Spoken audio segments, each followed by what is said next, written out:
আসসালামু আলাইকুম, স্বাগত জানাচ্ছি অ্যাক্সেস নিউজ রুম থেকে। প্রথমে জানিয়ে দেব সংবাদ শিরোনাম, পরে বিস্তারিত। বৈষম্যহীন মানবিক ও কল্যাণ রাষ্ট্র গঠনের জন্য অন্তর্বর্তীকালীন সরকারকে একটি জাতীয় সরকার গঠনের আহ্বান জানিয়েছেন ডাকসুর সাবেক ভিপি ও গণ অধিকার পরিষদের সভাপতি নুরুল হক নূর। তিনি বলেন, রাষ্ট্রের মৌলিক সংস্কারের জন্য সব রাজনৈতিক দলকে নিয়ে জাতীয় সরকার গঠন করতে হবে।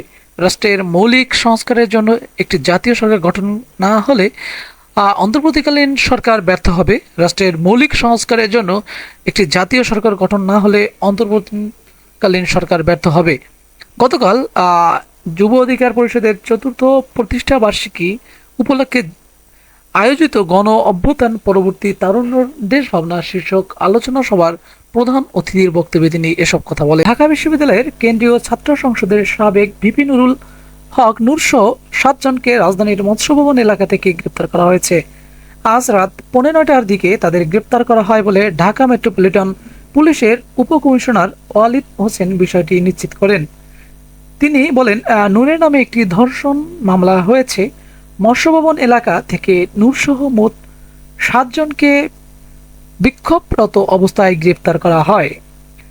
রমনা ডিভিশন পুলিশের ডেপুটি কমিশনার সাজ্জাদুর রহমান বলেন, পুলিশের কাজে বাধা দেওয়ায় নূর সহ বাকিদের আটক করা হয়েছে।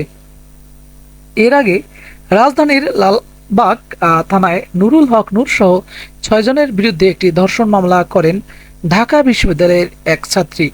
মামলায় বিষয়টি লালবাগ থানার ভারপ্রাপ্ত কর্মকর্তা OC K M Ashraf Uddin নিশ্চিত করলেও এ সংক্রান্ত বিস্তারিত কোনো তথ্য জানায়নি।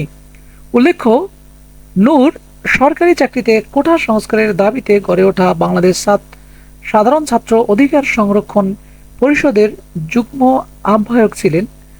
28 বছর বাদে 2019 সালে ডাকসু নির্বাচনে তিনি ভিপি নির্বাচিত হয়েছিলেন।